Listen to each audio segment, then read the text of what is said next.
muna ako sa kotse.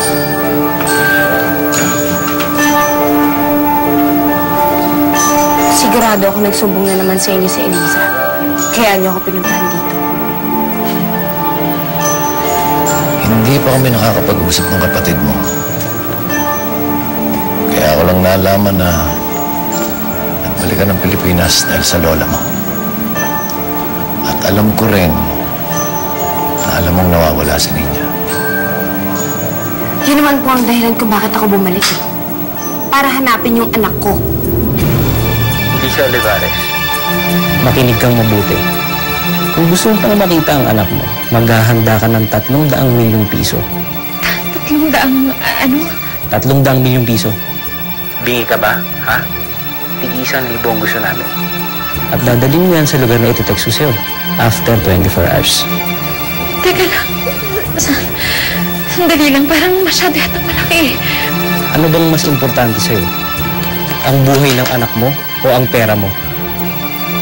At kapag sinubukan nyo kaming lukuhin, mamamatay ang anak mo. Pag tumawag ka ng pulis, Eliza, mamamatay ang anak mo. At kapag di mo naman dinala ang pera, mamamatay ang anak mo. Naintindihan mo ba? Hindi, sandali lang. Kailangan ko ng pruweba kung nasa inyo talaga yung anak ko. Gusto kong patunayan niyo muna kung nasa inyo talaga at buhay pa ang anak ko. May tunay na ina yung bata, alam mo yan. At sigurado ko, alam mo na rin na pinagdududahan kanila. Sofia, sana wala na kami ibang motibo sa pagbabalik mo. At umaasa ako na hindi ka nagagawa ng anumang bagay na maaaring makasira pa lalo sa buhay mo. Dati hindi ko na talaga alam kung anong tingin niyo sa akin ngayon. But I assure you, wala akong masamang motibo sa pagbalik ko dito. Gusto ko lang talagang hanapin si Ninya.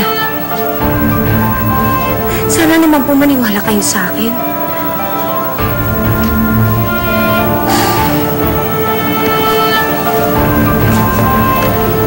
Sofia,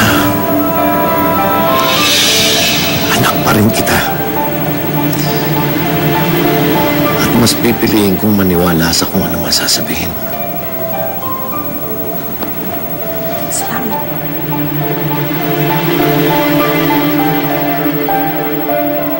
Sa totoo lang, hindi ko alam kung ikatutuwa ko ang pagbabalik mo dito.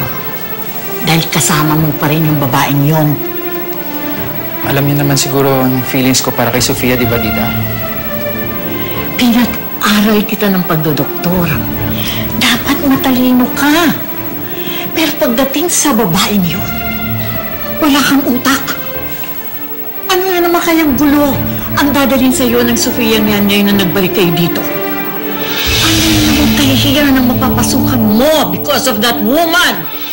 Ikaw mismo magdadala ng pera. At kapag di mo dinala ng pera, alam mo na mangyayari. Hindi. Hindi. Gusto ko makausap ang anak ko. Gusto kong malaman kung nasa inyo talaga si Ninya. Kung hindi, wala kayong makukuha kahit isang kusing. Gusto ko sa...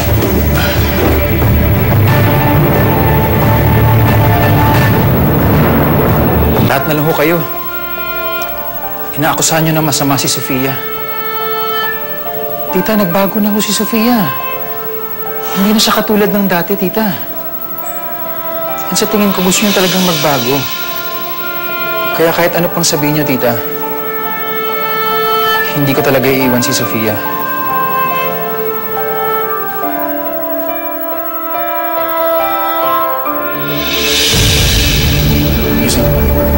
Gising.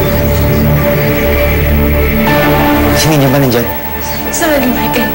Sinisigurado ko pa eh. Hello? Hello? Hello? Nandito pa ako. Ano na? Ano? Nasaan ang anak ko? Gusto ko makausap si Ninya. Mommy! Ninya! Ninya! Ninya! Tulungan niyo po ako dito! Tulungan niyo po, Mommy! Mommy! Ninya, anak! Anak, huwag ka mag-alala. Pupuntahan ka namin dyan. Gagawin namin ang lahat para makuha ka namin. Huwag ka mag-alala. Ninya, mahal na mahal kita. Ninya! Hello? Naniniwala ka na? Ninya! 300 milyon peso. Kailangan mong ihanda yun within 24 hours. Kapag hindi mo nagawa yun, hindi mo na talaga makita ang anak mo. Hello? Hello?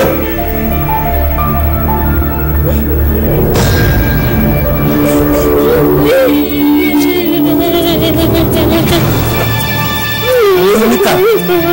Mani. Hello, Sofia. Ano nangyari? Nakausap na ni Noel si Elisa. At sinabi niya na lahat ng mga pinapasabi mo. Good. Anong susunod kong gagawin? Basta, bantayan niyo mabuti yung bata. Hintayin natin yung palugit natin 24 hours. I'm sure natataranta na yung mga. O paano? Tatawagan na lang kita pag may utos pa ako.